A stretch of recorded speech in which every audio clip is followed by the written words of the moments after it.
1,00,000 మంది శివభక్తులతో కలిసి మహారుద్రాక్ష పూజలో పాల్గొనండి. వెంటనే కాల్ చేసి మీ పేరును నమోదు చేసుకోండి. సెకండ్ మ్యారేజ్ చేసుకుందామని మ్యారేజ్ బ్యూరో నువ్వు నాకు నచ్చావు, నేను చేసుకుంటాను, పిల్ల కూడా మా చెల్లిలాగే అనుకుంటాను అని వాళ్ళ పిల్ల కూడా అనేసి రోజులు పోయిన తర్వాత మా చిన్న పాప ఒప్పుకోవడం లేదు, వద్దులే అని అన్నాడు. పెళ్ళికి చీర పొంతాను రా అనేసి చెప్పిండు. చెప్పిన తర్వాత వెళ్ళాం మేడం. తెల్లారితో పెళ్లి చేసుకుందామా లాలా పెట్టుకొని వాళ్ళ ఫ్రెండ్ వాళ్ళ ఇంటికి తీసుకెళ్ళాడు. పైన చెయ్యేసి టచ్ చేయడం గట్రా చేసిండు. తను వెళ్ళి బలత్కారం చేయబోయాడు. నేను వద్దు సార్ అని అంతా ఇవన్నీ రక్కిసి గీకేసాడు అనమాట. బాగా గీకేసిన తర్వాత ఏం చెప్పాలో తెలియదు. చేశాడు నిన్ను ట్రై చేస్తే నెట్టితే గట్టి ఫింగర్ లాలా కూడా తీసుకెళ్ళారు. ఇక్కడ ఎవరు లేరు, పొద్దున్న రమ్మా ఇన్స్పెక్టర్ వస్తాడని చెప్పాడు. ఇది ఎంత సీరియస్ కండిషన్ లో ఉన్న కేసులో పాపకు పిలిస్తే పాపకి ఎందుకు సార్ పాపకు రానివ్వద్దు అంటే లేదమ్మా ఆమెతో స్టేట్మెంట్ ఏదో ఒకటి తీసుకోవాలి రమ్మని పిలిచారు. నేను చచ్చిపోతానమ్మా నేను ఉండను అని చెప్పింది.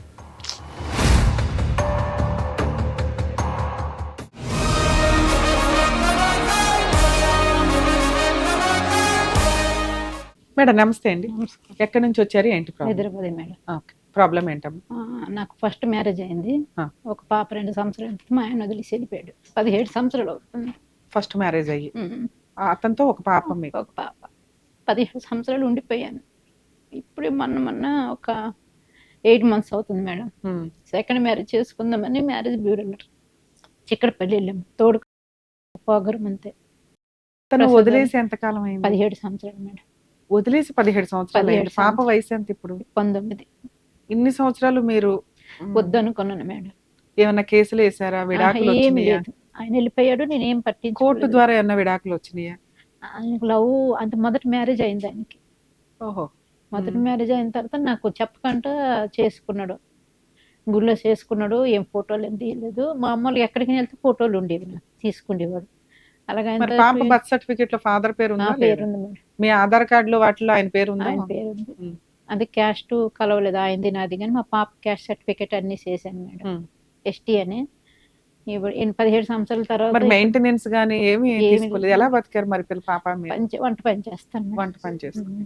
మరి ఎన్ని సంవత్సరాల్లో మీకు ఎప్పుడు అనిపించలేదా పాపకి మీకు ఒక తోడు కావాలి అని? అనిపించలేదు. అంటే అతను వస్తాడు వెనక్కి అనుకున్నాను. పాపకి గవర్నమెంట్ స్కూల్లోనే 10th వరకు చదివించాను. ఎందుకు విడిపోయారమ్మా మీ ఇద్దరు? తెలియదు మేడం. అదేని ఆయనకి పెట్టుకుంటారు అనేసి భార్య ఉంది, నువ్వు ఉండగా మళ్ళీ ఇంకో ఆమెను పెట్టుకున్నాడు. ఆయన తర్వాత సరే ఏం పని చేసేవాడు? Government employee madam. అయితే ఎందుకులే ఈ టార్చర్ ఉండలేము. అడిగితేమో గట్టిగా అడిగితేమో కొట్టిసి వాళ్ళ అక్కలతో కొట్టించి నిన్ను ఇక్కడ చంపి అడిగేటోళ్ళు ఎవరు లేరు అని అన్నారు. బనగానపల్లి మేడం. అది ఎక్కువ నేను వెళ్ళిన 2 రోజుల్లోనే ఒక మర్డర్ కూడా అక్కడ జరిగింది. ముస్లిమ్స్ చంపేయడం గట్రా జరిగింది. ఏదైనా అయితే నా పిల్లలకి. వాళ్ళు ఎవరు, మీరెవరు? వాళ్ళు అంటే వేరే ఆ ఊర్లోనే మర్డర్లుగా జరుగుతుంటాయి మేడం. భయం వేస్తారు, రాయలసీమ కదా అనేసి. నీకు ఎక్కడ చంపి పాతేసినా నీకు ఎవరు అడిగేటోళ్ళు లేరు అనేసి అని అనగా నాకు భయం వేసింది. రాత్రికి రాత్రి పిల్లకి పట్టుకొని నేను వచ్చేసాను. వచ్చి హైదరాబాద్లోనే బతుకుతున్నాను. అలా బతుకుతుంటే మొన్న 8 మంత్స్ అయింది మేడం. ఆగస్టులోనైతే తోడు కావాలనేసి అంత మా ఫ్రెండ్ ఒక ఆమె అన్నది, ఎన్ని సంవత్సరాలు అంత కదా పిల్ల అయితే నువ్వు ఒక్కదరవ అయిపోతావు కదా వెళ్ళు అని అన్నది. అంతే చిక్కడపల్లి వెళ్ళాను. ఒకసారి వెళ్ళాను, నచ్చలేదు నాకు, వచ్చేసాను. పిల్లకి యాక్సెప్ట్ చేయడం లేదు ఎవరు అనేసి. 2వ టైం వెళ్ళాను. మళ్ళీ పిలిచారు వాళ్ళు, వెళ్ళాను. ఒక ఆయన నేను ఏమో వద్దనుకున్నాను. అబ్బా ఇవన్నీ చూస్తుంటే ఒకలాగా ఉంది, వద్దులు అనుకుని వచ్చేసాను బయటికి. వచ్చేస్తే ఒక ఆయన ఎల్బీ నగర్లో ఉంటారు బ్రాహ్మణ్స్. ఆయన ఏం చేశాడంటే మీరేంటోళ్ళు అని అడిగారు. అయితే మేము ఎస్టీ కింద వస్తుంది కానీ మా అమ్మ వాళ్ళైతే రెడ్డీసు, మా ఆయన ఎస్టీ అనేసి నేను చెప్పాను. ఎన్ని సంవత్సరాలు అయింది, డైవర్స్ అయిందా, ఆయన చనిపోయినారా అని అడిగారు. లేదు ఆయన వెళ్ళిపోయి 17 సంవత్సరాలు అవుతుందని చెప్పాను. ఆయన తర్వాత సరే నాకు మీ నెంబర్ ఇవ్వండి అని అన్నాడు. అయితే ఎందుకంటే నేను చేసుకుంటాను మ్యారేజ్, పాప ఉన్న పర్లేదు యాక్సెప్ట్ చేస్తాను అన్నాడు. నాకు 2 పాపలు ఉన్నారు. ఒక పాపకు మ్యారేజ్ అయిపోయింది, ఒక పాప ట్రైనింగ్కి వెళ్తుంది, పైలట్ ట్రైనింగ్కి అని చెప్పిండు. అయితే నెంబర్ ఇచ్చాను మేడం. నెంబర్ ఇచ్చాను కానీ నేను ఫోన్ చేయలేదు. ఆయన నెంబర్ నేను తీసుకోలేదు, నా నెంబరే ఇచ్చాను. ఆ రోజు నైట్ 9:30 అవుతుంది. ఆయన ఫోటోలు పంపించి ఏవో పాత పాటలు 2 పంపించాడు. నాకు చదవడం రాదు కదా, చెప్పాను నేను చదువుకోలేదనేసి. పాత పాటలు పంపించి ఫోటోలు గట్రా పంపించాడు. నువ్వు నాకు నచ్చావు, నేను చేసుకుంటాను అనేసి అంతే సార్ నా క్యాస్ట్ వేరు మీ క్యాస్ట్ వేరు వాళ్ళు బ్రాహ్మణ్స్ మీ ఆవిడ ఏమైంది మా ఆవిడ చనిపోయి నెల రోజులు 2 రోజులు అవుతుందని చెప్పిండు. నెల రోజులకి మీకు ఇంకో పెళ్లి కావాలా సార్ ఇప్పుడు అంత మర్చిపోయారా అన్నాను నేను. అంతే లేదు ఒక్కడిని అయిపోతున్నాను పాపకు పెళ్ళి అయిపోయింది ఒక పాప ఉంటుంది రేపు 3 నెలలకి పెళ్లి చేసేస్తాను నా ఫీలింగ్స్ పిల్లలకు చెప్పలేను కదా అనేసి నేను చెప్పిండు. సరే సార్ నేను చూస్తాను మా పాపను కూడా అడుగుతాను అని చెప్పాను. అడుగుతానని చెప్పినాక సరే అనేసి ఆయన ఎటన్నాడని అంటే ఫోటోలు పంపించడం రోజు నైటే 9 తర్వాత ఫోన్లు చేస్తుండేవాడు. మేము 7 గంటలకు తినేసి పడుకుండిపోయేటోళ్ళం. అయితే వచ్చేస్తుంది సార్ నైట్ టైం ఫోన్ చేయకండి డే టైం నాకు టైం ఉండదు పూజలకి గట్రా వెళ్తుంటానని చెప్పిండు. అది సరే మీ ఇంట్లో కనుక్కొని మీ ఇంట్లో ఒప్పుకుంది మా పాప కూడా ఒప్పుకుంటుంది అని చెప్పాను నేను. ఆ 4 రోజుల తర్వాత వాళ్ళ పాపకి ఒక ఆయన వచ్చిండు ఒక్కడు మా ఇంటి దగ్గరికి రాధిక థియేటర్ దగ్గరికి వచ్చిండు. వచ్చి కలిసి నేను చేసుకుంటాను నువ్వు నాకు నచ్చావు అని అన్నాడు. మీ పిల్లలు ఫస్ట్ ఒప్పుకొని సార్ తర్వాత చేసుకుందాం అనేసి నేనేం చేస్తాడు పూజలు చేస్తుంటాడట మేడం. గవర్నమెంట్ ఆఫీసర్ నే వదిలేసావు ఏ కేసులు వేసినా కొంత కాంపెన్సేషన్ ఏమన్నా వచ్చేది. ఇతన్ని ఏ రకంగా నమ్మావు నువ్వు? అయితే చేసుకుంటున్నాను. భార్య పిల్లలు ఉన్నారు కదా? భార్య లేదు మేడం ఆయనకి పిల్లలు ఉన్నారు. ఒక పాపకు పెళ్లి అయిపోయింది. మీకు ఆయనకి ఎంత తేడా ఉంటది వయసులో? 8 సంవత్సరాలు 7 సంవత్సరాలు ఉంటుంది. అయితే మీ అమ్మాయికి మ్యారేజ్ అయిందండి? మా అమ్మాయి లేదు మేడం డిగ్రీ ఫస్ట్ ఇయర్ ఇప్పుడు. మరి ఈ వయసుకు వచ్చిన పిల్ల రేపో మాప పెళ్లి చేయాలా ఈ యాక్సెప్ట్ చేస్తుందని అనుకున్నారా మీరు? అడిగాను అడిగితే చేసుకోమ్మా అని అనేసి మా ఆయన రోజులైనా ఉంటుంది ఏదో మా పిల్లకి ఎలా ఒప్పించాడు మేడం రేపు నీకు పెళ్ళి అయితే ఏదో నాకు తోడు కావాలి కదమ్మా అలాగనేసి. అయితే ఏంటంటే మీ పిల్లకి పెళ్లి చేసేటప్పుడు నేను ఏమైనా హెల్ప్ చేస్తాను అనేసి అని చెప్పిండు. దేవుడు 8 months నుంచి పరిచయం అయినా 4 రోజులు 10 రోజుల నాడే అన్ని మాట్లాడిండు. వాళ్ళ అల్లుడికి వాళ్ళ కూతురికి తెచ్చిండు. నాకు ఎలా పరిచయం అన్నారు మీరు? 600 ఫీజు తీసుకుంటాడు ఆయన లేడీస్ కి అయితే జెంట్స్ కి అయితే 1000 రూపీస్ తీసుకుంటాడు. అక్కడికి వెళ్ళాము. ఎలా కలుపుతారు మీ అందరిని? బయోడేటా ఇస్తారు. అందరికి మీటింగ్ పెడతారు. చాలా మంది వస్తారు 100 మందికి వస్తారు. అక్కడ అందరి పేర్లు అందరు బయోడేటా ఆధార్ కార్డులు అన్ని ఏజ్ పిల్లలు ఉన్నారా లేదా అన్ని ఆయన చెప్తాడు అనమాట. పైకి చెప్పేస్తాడు. అప్పుడు అందరి పరువు పోద్ది కదమ్మా. అలాగనేసి నేను ఫస్ట్ సారి వెళ్ళలేదు. రెండోసారి నీకు ఉంటదమ్మా రా అని పిలిస్తే మళ్ళీ వెళ్ళాను నేను. అందరు ముఖాలు చూస్తుంటారు కదా చిగ్గు తగులుతుంది అనుకో నేను వెళ్ళడం మానేశాను. అని తర్వాత ఏమో ఆయన పిలిచిండు మేడం. పిలిచిన తర్వాత వాళ్ళ కూతురికి వాళ్ళ అల్లుడికి తీసుకొచ్చిండు. నైట్ 7 గంటలు అవుతుంది ఇలాగ పెద్ద కూతురికి అల్లుడికి. వాళ్ళకి ఇష్టమైంది నా క్యాస్ట్ ఇది మా పిల్లల కాడ ఇది తెలుగు బ్రాహ్మణ్స్ అని చెప్పుకొని అన్నాడు. అంతే లేదు సార్ ఆధార్ కార్డులో తెలిసిపోతుంది కదా నా లాంగ్వేజ్ కూడా తెలుస్తుంది కదా అలాగ అబద్ధం అడగడు ఒప్పుకున్నారు లేకపోతే లేదులేండి అనేసాను నేను. మా పాపకు తీసుకొని రమ్మన్నారు. మా పాప నేను వెళ్ళాం మేడం. వెళ్ళిన తర్వాత వాళ్ళ కూతురికి అల్లుడికి నచ్చారు. నచ్చిన తర్వాత ఓకే మేము అన్ని దగ్గర తిరుగుతాము నీకని చూస్తాము పర్వాలేదు ఆ పిల్ల కూడా మా చెల్లిలాగే అనుకుంటాను అనేసి వాళ్ళ పిల్ల కూడా అనేసింది. అని వెళ్ళిపోయారు. వెళ్ళిపోయిన తర్వాత అక్కడికి 2 రోజులు పోయిన తర్వాత మా చిన్న పాప ఒప్పుకోవడం లేదు వద్దులే అని అన్నాడు. వద్దులే అంతా మానేయండి సార్ ఇంకంతవరకు మాట్లాడకండి అనేసి నేను నెంబర్ డిలీట్ చేసేసిన తర్వాత మళ్ళీ 2 days తర్వాత ఫోన్ చేసిండు. ఫోన్ చేస్తే మళ్ళీ ఏమైంది అని అంటే లేదు మా పాప వెళ్ళిపోతుంది సంబంధం ఒకటి వచ్చింది ఎల్బీ నగర్ నుంచి పెళ్లి చేసేస్తాను నా కొట్టు. మీరు ఎస్టీనా? ఆయన బ్రాహ్మిన్స్ మేడం. మిమ్మల్ని చేసుకున్నా కలిసి ఉంటాడు అని మీకు అనిపించిందా? ఆయన ఒట్లేసాడు మేడం దేవుడి గుడి కాడ నేను చేసుకుంటాను కాదండి అక్కడ ఆల్రెడీ బ్రాహ్మణ సంబంధాలు కూడా ఉండుంటాయి. చేసుకున్నాడు బ్రాహ్మణ సంబంధాలు ఎవరు ఏంటనేసి నచ్చక నేను వెళ్ళడం లేదు తిరుగుతున్నాను అని చెప్పిండు. అయితే నేను అప్పటికి 4 సుట్లు అడిగాను మా క్యాస్ట్ చిన్నది అనేసి. చిన్నది పెద్దది కాదు తల్లి కొన్ని ఆచార అలవాట్లు ఇవన్నీ ఉంటాయి కదా మాట అంటే తట్టుకోలేం. అర్థమవుతుందా? అందుకు ఆ బ్యాలెన్స్డ్ రిలేషన్స్ ఉండాలి కాబట్టి ఇలాంటివి కొంచెం మనం యాక్సెప్ట్ చేయలేం. మీరు బ్రాహ్మిన్స్ కాకుండా ఇంకెవరినన్నా అనుకోండి మీరు ఒక మాట అనగలరు ఏదైనా చేయగలరు. ఆయన ఏదో మీకు జీవితం ఇచ్చినట్టు ఉంది కదా ఇక్కడ. లేదు నాకు క్యాష్ తో సంబంధం లేదు నేను చేసుకుంటాను అని అన్నాడు. అన్న తర్వాత ఏమో అక్కడ 2 days తర్వాత వద్దు మా చిన్న పిల్ల వద్దు అంటుందంటే మానేయండి సార్ నాకు కూడా వద్దు అని చెప్పేసాను నేను.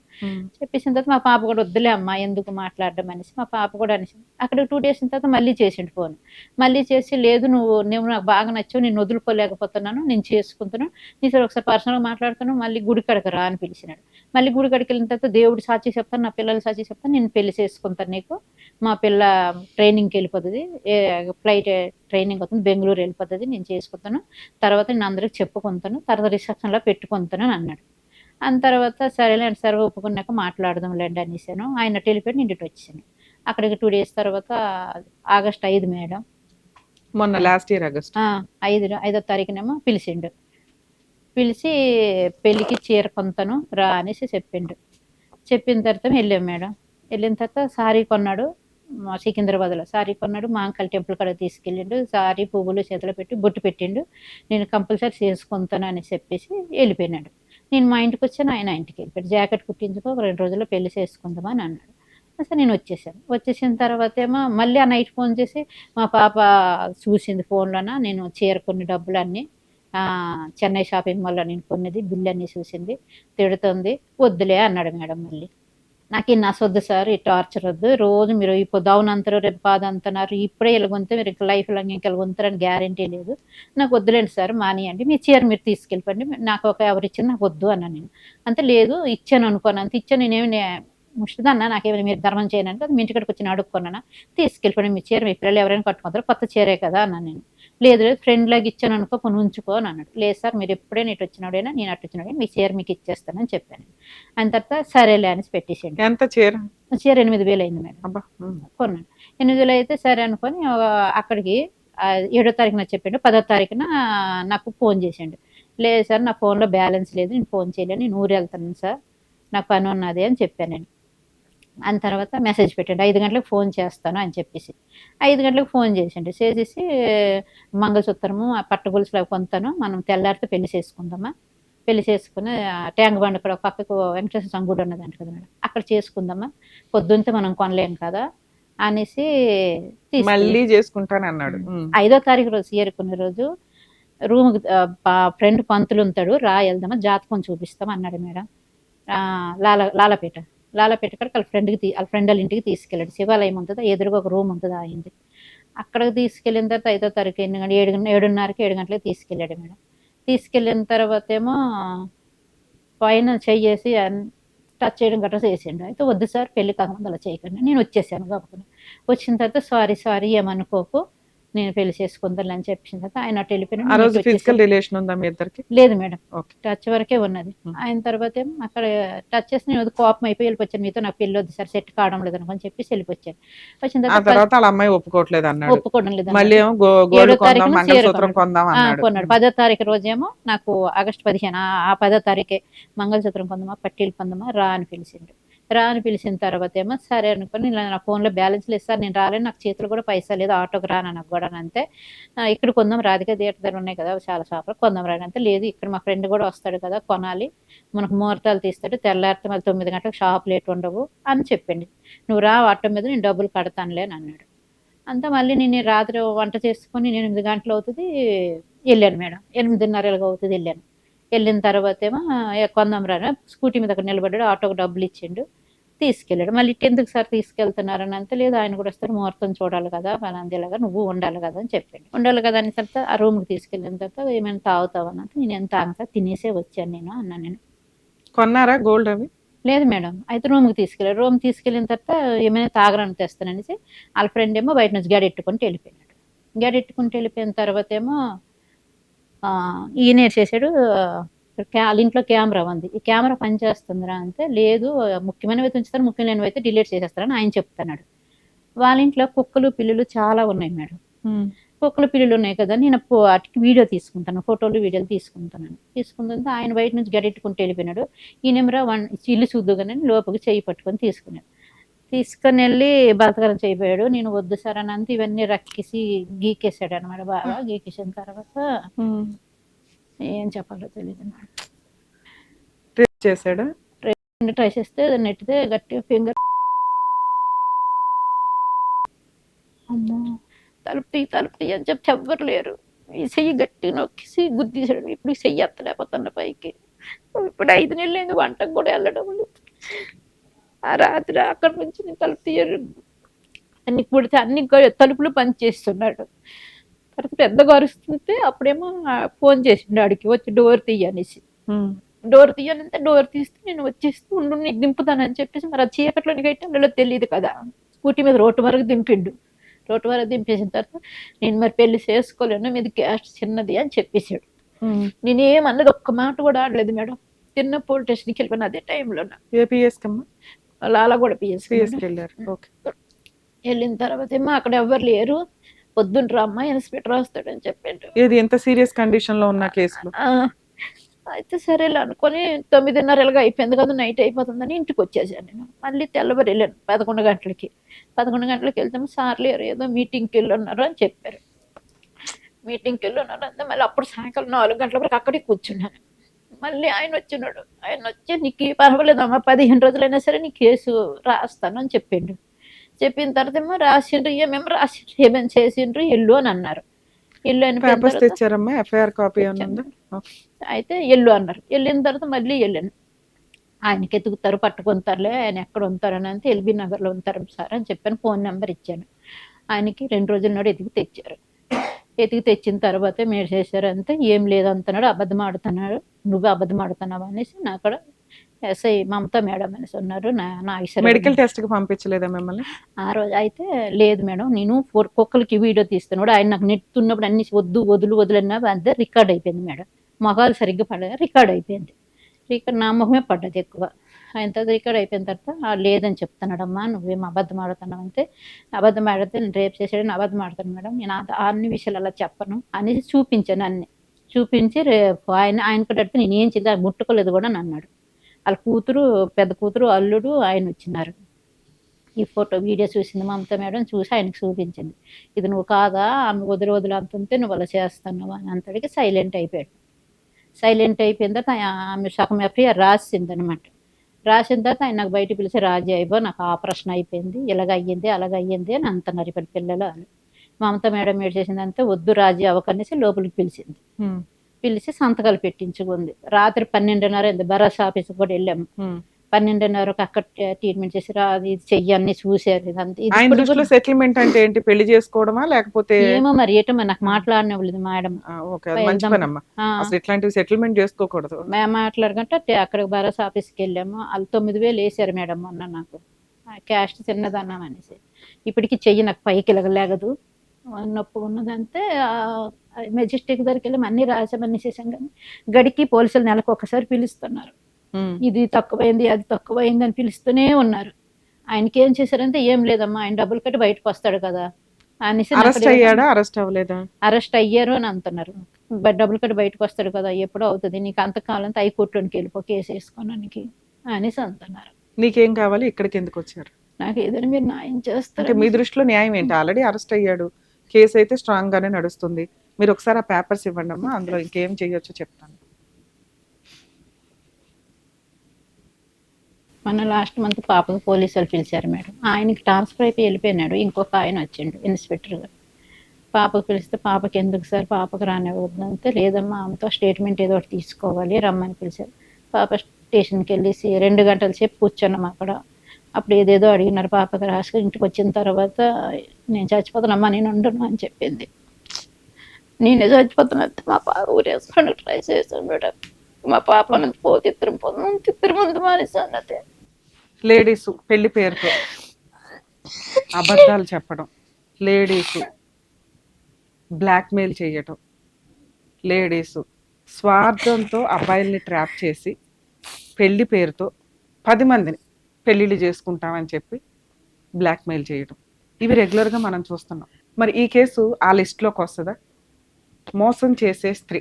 ఎందుకు చాలా సందర్భాల్లో జెంట్స్కి ఫేవర్గా ఈ రోజున మాట్లాడాల్సి వస్తుందంటే, చాలా కేసులు మిస్యూజ్ అవుతున్నాయన్న ఉద్దేశం. తప్పు చేసేది ఇద్దరు అయినప్పటికీ మ్యాక్సిమం కేసుల్లో బలవుతున్న వ్యక్తులు జెంట్స్. ప్రతి కేసు ఒకటే కాదు, ఈ కేసు పూర్తి విరుద్ధం. ఒక స్త్రీ ఇక్కడ కూర్చొని, ఇక్కడ మా రమ్య గారి ముందు కూర్చోవాలంటే మ్యాక్సిమం ఒక భయపడతారు. తప్పు చేసిన వాళ్ళు ఎవరు ఇక్కడికి రారు, న్యాయం కావాలి అనుకునే వాళ్ళు ఇక్కడికి వస్తూ ఉంటారు. నాతో మాట్లాడేటప్పుడే నేను కొంత అబ్జర్వ్ చేయగలుగుతాను ఏది నిజం ఏది అబద్ధం అని. బయట దగా చేసే లేడీస్ అంతా ఒకవైపు ఉంటే, కొన్ని సందర్భాల్లో అనిపిస్తుంది ఎట్లాంటి కేసులు ఉండాలరా బాబు జెంట్స్ తోలు తీయడానికి అని. ఎందుకంటే ఇలాంటి బాధితుల్ని రక్షించాలి అంటే కనీసం ఇలాంటి చట్టాలు ఉండాలి. లేడీస్నన్నా కంట్రోల్ చేయొచ్చేమో కానీ జెంట్స్ని కంట్రోల్ చేయడం కుదరదు, జరగదు. ఎందుకంటే కొన్ని 100 సంవత్సరాలు పట్టింది లేడీస్కి ఉపయోగపడే విధంగా చట్టాలు తీసుకురావడానికి. కానీ ఇలాంటి బాధితులు ఉపయోగించుకోవాల్సిన కేసుల్ని, చట్టాలని మిస్యూజ్ చేస్తూ, బ్లాక్మెయిల్ చేస్తూ కొంతమంది అమ్మాయిలు చేస్తున్న రాంగ్ ఫైలింగ్స్ వల్ల ఈ రోజున ఈ బాధితురాలు పోలీస్ స్టేషన్కి వెళ్ళటానికి కూడా భయపడుతుంది, ఇబ్బంది పడుతుంది. వింటుంటే మేబీ మీకు మేము కొంత టెలికాస్ట్ చేస్తామేమో కానీ ఒళ్ళు జలదరించిందండి. Too much. ఒక తోడు కావాలి అనుకొని మ్యారేజ్ బ్యూరోకి వెళ్ళింది. ఎక్కడ సోషల్ మీడియాలో ట్రాప్ చేసుకుంటూ కూర్చోాల, అతని దగ్గర నుంచి ఏమీ డబ్బులు తీసుకోవాల. మ్యారేజ్ బ్యూరోలు ఈ రోజున ఒకప్పుడు సంబంధాలంటే చుట్టాలు వీళ్ళు వాళ్ళు వెతికి తీసుకొచ్చేవాళ్ళు. ఈ రోజున సంబంధాలంటే మ్యారేజ్ బ్యూరోలకు వెళ్తున్నారు. మ్యారేజ్ బ్యూరోల్లో ఇన్ఫర్మేషన్ ఏది కరెక్ట్ కాదు, ఇంక్లూడింగ్ శాలరీతో సహా. అయినా తప్పదు, ఒక వ్యక్తి ఇంకో వ్యక్తికి పరిచయాలు అవ్వాలి అంటే వెళ్తున్నారు. ఆ కుప్పల తెప్పల్లో ఇక్కడ కొంత మ్యారేజ్ బ్యూరో ఏదైతే ఉందో అది రీజనబుల్ గానే ఉన్నప్పటికీ ఏదో గేదలు ఆవులు మేకల్ని మనం కూరగాయల బేరాలకు పెట్టుకుంటున్నట్టు ఎట్లా ఉందో అలా అనిపించింది నాకు ఆ ట్రెండింగ్ చూస్తే. ఏది అందరిని ఇటు 100 మందిని అటు 100 మందిని పిలిచి ఒక్కొక్కరిని స్టేజ్ ఎక్కించి ఈవిడ పేరు ఇది, ఈవిడ క్వాలిఫికేషన్స్ ఇవి, ఈవిడ క్యాస్ట్ ఇది, ఈవిడ వ్యాపారం ఇది, ఇతని క్యాస్ట్ ఇది, ఇతని పని ఇది, ఇతని జాబ్ ఇది, ఇతని ఫలానా, అలా ఆవిడ ఇప్పుడు చనిపోయింది, ఇలా ఆయన ఇప్పుడు చనిపోయాడు, వీళ్ళు ఎలా విడాకులు తీసుకున్నారు. ఇది ఒక్కళ్ళకే తెలియదు. వీళ్ళ సంబంధం ఏదో ఒకటి వస్తుంది అనుకుంటే మిగతా 99 మంది చూస్తారు. ఈ ట్రెండ్ కొంచెం బాగాలేదు. కాస్త మ్యారేజ్ బ్యూరోలు ఎవరో ఇలా మ్యాచెస్ చూసేవాళ్ళు కొంచెం ఆలోచించండి, ఇది కరెక్ట్ కాదు అని. ఎందుకంటే ఆ వ్యక్తే కాదు, ఇంకొక 10 మంది కూడా ట్రాప్ చేస్తూ ఉంటారు. లేడీస్ ఖచ్చితంగా జాగ్రత్త పడాల్సిందేనండి. ఇంత అన్యాయం జరిగినాక పాప మీ అమ్మాయికి వెనకాల బ్యాక్గ్రౌండే లేదు. ఎవరో ఒకప్పుడు ఏదో అయిపోయింది. ఒక కూతురు వచ్చింది ఈ రోజున. ఆ పిల్ల ఎంత అవమానం ఫీల్ అవుతుంది ఒక అమ్మ చేసిన తప్పటడుగు వల్ల. పోనీ అమ్మ తప్పటడుగు వేసిందా? వేయలా. కనీసం కూతురికి ఒక తోడు అమ్మ నాన్నగా ఉండి పెళ్లి చేసి తను వెళ్ళిపోతే నాకు ఒక తోడు ఉంటారు ఈ వయసులో, నేను నాకు వైపు ఓపుకున్నంత వరకు ఒక వ్యక్తికి హెల్ప్ చేయగలుగుతాను, సేవ చేయగలుగుతాను, ఆయన నాకు తోడుగా ఉంటాడన్న ఒక్క ఉద్దేశంతో, ఒక మంచి ఉద్దేశంతో వెళ్ళింది. ఎంత దారుణం అండి. బట్టలు కొంటానని చెప్పింది. అసలు నేను వింటున్న స్టార్టింగ్లోనే మేబీ మీకు అనిపించవచ్చు, అబ్జెక్షన్ చేసుకుంటూ వచ్చా. అదేంటి వాళ్ళు బ్రాహ్మిన్స్ కదా, మీరు ఎస్టీ, చేసుకుంటాడని నువ్వు ఎట్లా నమ్మావు తల్లి అంటే, ట్రాప్ చేయడం. వెనకాల ఎవ్వరు లేదు, చక్కగా ఉంది. వాడు వదిలి అవసరం పడేస్తే ఏం అనటానికి లేదు. 80% కేసులు వెయ్యరు తెలుసా ఇలాంటి కేసుల్లో. పరువు పోతుంది, నీ ఒళ్ళు కొవ్వెక్కిందా తల్లి నీకు తెలియదా అనేస్తారు పుసుక్కుని. ఇలాంటి సందర్భంలోనే రేపులు జరుగుతున్న కేసుల్లో మోసపోయిన ఆడపిల్లలు పోలీస్ స్టేషన్లకు వెళ్ళేది చాలా తక్కువ.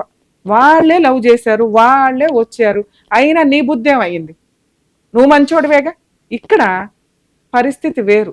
ఆయనే పిలిచి గోల్డ్ కొందాము, నా మంగళసూత్రం కొందాం అని చెప్పి ఫ్రెండ్ రూమ్కి తీసుకెళ్ళి జ్యోతిష్యం చూపిద్దామని రేప్ చేసిన సందర్భాలు చెప్పుకోవడానికే చాలా ఇబ్బందికరంగా ఉంది.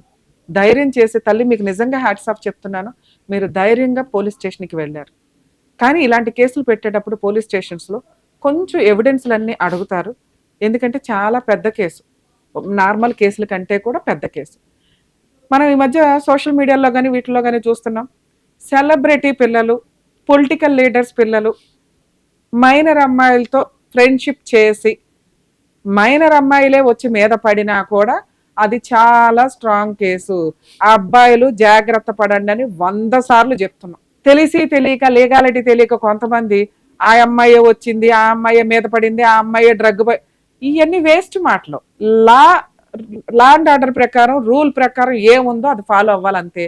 సెలబ్రిటీ పిల్లలు, పొలిటికల్ లీడర్స్ పిల్లలు, అసలు ఆర్డినరీ మగ పిల్లలు ఎక్కువ జాగ్రత్త పడాలి మైనర్ అమ్మాయిల విషయంలో. వద్దు అసలు సరౌండింగ్ వద్దు, ఆ ఫ్రెండ్షిప్ వద్దు, ఆ లవ్ వద్దు, ఆ చొట్టరికం అసలు వద్దు. అయిపోయిందా? ఎక్కడ ఎవరిని ఆపడానికి లేదు, ఎవరైనా అరెస్ట్ అవ్వాల్సిందే. ఎంత గొప్ప వ్యక్తులైనా, ఎంత డబ్బున్నా కూడా మైనర్ పిల్లల కేసుల్లో కోర్టు కొంచెం కూడా టాలరేట్ చేయదు, లా అండ్ ఆర్డర్ కొంచెం కూడా టాలరేట్ చేయదు. మరి మేజర్ అయిన అమ్మాయిల విషయం పరిస్థితి ఏంటి? మరి అది ఈజీయా? ఆ పవర్ కంటే కొంచెం తక్కువేమో, కానీ ఈ కేసు కూడా ఏం తక్కువ కాదు. నిజమా కాదా అనేది కోర్టు డిసైడ్ చేస్తుంది. ఏంటి నిజం? మైనర్ అమ్మాయిలంటే వాళ్ళు ఇష్టపడి వచ్చినా కూడా కోర్టు కన్సిడర్ చేయదు, వాళ్ళ విల్లింగ్ యాక్సెప్టబుల్ కాదు, అది క్రైమే 100%. మేజర్ వాళ్ళ విషయంలో వాళ్ళకి నాలెడ్జ్ ఉంటుందిగా, ఎందుకు వెళ్తున్నారు, ఏం జరుగుతుంది, ఎందుకు ఆ అబ్బాయి చేయడానికి వచ్చాడు, ఖండించడానికి ఉన్న ఆప్షన్స్ ఏంటి, ఇవన్నీ కన్సిడర్ చేసి ఫైనల్గా జడ్జిమెంట్లో ఫేవరబుల్గా రావచ్చేమో. కానీ చీటర్ అమ్మాయిలు కొంతమంది ఉంటారు. ఇప్పుడు ఈవిడ కేసు మనం కన్సిడర్ చేస్తే ఈ బ్యాక్గ్రౌండ్లో ఏం జరిగింది 17 ఏళ్ళు అన్న స్టోరీ వచ్చేస్తుంది. అవన్నీ ఎంక్వైరీ చేసుకున్నారు పోలీసులు. ఈవిడ పర్ఫెక్ట్ అని రుజువు అయింది కాబట్టి ఈ రోజున నుంచోబెట్టి వాడు తోలు తీయడానికి ఎతుకుతున్నారు. వాడు ఆల్రెడీ అరెస్ట్ అయ్యాడు. సో ఆడవాళ్ళని జడ్జ్ చేసే ముందు 1కి 100 సార్లు ఆలోచించండి. వాళ్ళ పరిస్థితుల ప్రభావం వల్ల ఎక్కడో 1, 2 మిస్టేక్స్ జరుగుతాయి. లేదా నమ్ముతారు అవతల వ్యక్తిని. పనిగట్టుకొని మోసం చేసినోడు ఎవ్వడైనా జీవితం సర్వనాశనమే, గుర్తుపెట్టుకోండి. మేడం, మీ కేసు విషయం మీకు కొంత నాలెడ్జ్ ఉంటే మీరు ఇంత టెన్షన్ పడరు. తల్లి, మీరు చాలా మందికి రిప్రజెంటేటివ్. కొన్ని వందల మంది మహిళలు పోలీస్ స్టేషన్కి వచ్చి ఇలాంటి కేసుల్లో కేసేయరు. ఎందుకంటే ముందు మిమ్మల్ని జడ్జ్ చేసి పడేస్తారు. నీకు తెలియదా ఎందుకు వెళ్ళావు ఆ రూమ్కి, ఆడు రేప్ చేస్తుంటే ఏం చేసావు, ఆడు చెయ్యెత్తుంటే ఏం చేసావు, నీకు ఒక కూతురు ఉంది, ఇవన్నీ మాట్లాడడం ఈజీ. కానీ పరిస్థితుల ప్రభావంలో మీరు మీ ఇంట్లో మీరు ఎలా బతుకుతున్నారు అనేది మీకే తెలుసు. ఎవరో ఒక పూట వచ్చి తిండి పెట్టే వాళ్ళు ఉండరు, సలహాలు ఇచ్చి జడ్జి చేసేవాళ్ళు ఎక్కువ మంది ఉంటారు. నీ కష్టం నీది. ఈ రోజున ఒక భద్రకాళిలాగా నీ కష్టం పోరాడడానికి నువ్వు బయటకు వచ్చావు. నీకు నీ కూతురు సపోర్ట్ ఉంది. మీరు అసలు వెనక్కి కూడా తిరగకండి. ఇది పర్ఫెక్ట్ కేసు. న్యాయం అంటే ఏంటి ఈ కేసుల్లో? జనరల్గానే మాట్లాడతాం. 2 రకాలు. ఒకటి, మీ దగ్గర ఉన్న ఎవిడెన్స్ మెడికల్ రిపోర్ట్ మాత్రమే. అర్థమైందా? మెడికల్ రిపోర్ట్స్ మాత్రమే. మెడికల్ రిపోర్ట్ని బేస్ చేసుకొని నీ మీద అటాక్ జరిగిందా లేదా ఇంతవరకు కన్సిడర్ చేస్తారు. 100% మీ కేసు పనిష్మెంట్ పడే కేసు. అర్థమవుతుందా? కానీ కేసు పెట్టడానికి ముందు ఇది FIR copy, complaint copy, charge షీట్కి మధ్యలో అతన్ని అరెస్ట్ చేయడం జరుగుతుంది. అతను ఆల్రెడీ అరెస్ట్ అయ్యారు. నేను కూడా ఈ కేసుని ఎంక్వైరీ చేస్తాను పోలీసులతో మాట్లాడి. అరెస్ట్ అయిన తర్వాత మీ తరపు నుంచి మీరు ఒక మాట చెప్పారు, నా కూతుర్ని అడిగి, అంటే మళ్ళీ పిల్లల జీవితం మీద ఎఫెక్ట్ పడుతుంది మీరు ఒక స్టెప్ ముందుకేస్తుంటే. పాప నిజంగా ధైర్యంగా మీకు సపోర్ట్ చేసిందంటే, పిల్ల నాన్న నువ్వు గ్రేట్ తల్లి, నువ్వు అసలు టెన్షన్ పడాల్సిన అవసరం లేదు, నువ్వెందుకు సూసైడ్ చేసుకోవాలి, ఇట్లాంటి ఎదవలు కదా, ఇలా పుట్టిన కూతుర్లు కదా సూసైడ్ చేసుకోవాలి. నాన్న ఆ రకంగా పంపించి పెళ్లి చేసుకున్నానా అని నాన్న ఒక ఆవిడ నాకు నచ్చింది అంటే, నచ్చితే నాన్న ఉండనాలి, లేకపోతే కట్ చేసి పడేయాలి.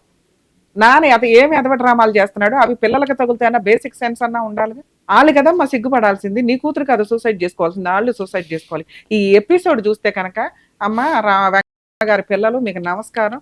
బ్రాహ్మిన్స్లో ఇలాంటి హీనమైన లక్షణాలు చాలా తక్కువ ఉంటాయి. అది మీ నాన్నగారికి ఉన్న లక్షణాలు. కొంచెం ఆయనకు బుద్ధి చెప్పండి, ఈవిడికి న్యాయం చేయడానికి ఒక స్త్రీగా మీరు ఒక అడుగు బయటకు వేయండి అని నా రిక్వెస్ట్. లేదా మేము ఆల్రెడీ హెల్ప్ చేద్దాం, చూద్దురు కానీ ఎలా ఉంటుంది. మేడం, లీగల్ ప్రాసెస్లో మీ అమ్మాయి స్టేట్మెంట్ అవసరం, ఇప్పించండి, ప్రాబ్లం లేదు, ఇచ్చేసింది, ఇంకా సైలెంట్. ఛార్జ్ షీట్ ఫైల్ అవుతుంది. ఛార్జ్ షీట్ ఫైల్ అయినాక మీకు కోర్టులో పబ్లిక్ ప్రాసిక్యూటర్ ఉంటారు. ఇంక ఈ కేసు గురించి రిలాక్స్ అయిపోండి తల్లి. అతను ఒక అడ్వకేట్ని పెట్టుకొని కంటెస్ట్ చేస్తారు. మళ్ళీ మీరు ఒక 1-2 ఇయర్స్ తర్వాతే కోర్టుకి వెళ్ళాలి. అప్పటిదాకా పోలీసులే చూసుకుంటారు ఈ కేసుని. తక్కువ చేసేయడం అనేది ఉండదు తల్లి. పోలీసులు కూడా తిండే తింటున్నారు, ఉత్తినే ఏమి అన్ని కేసుల్ని వాళ్ళు ఇష్టం వచ్చినట్టు బిహేవ్ చేయరు. ఓకే.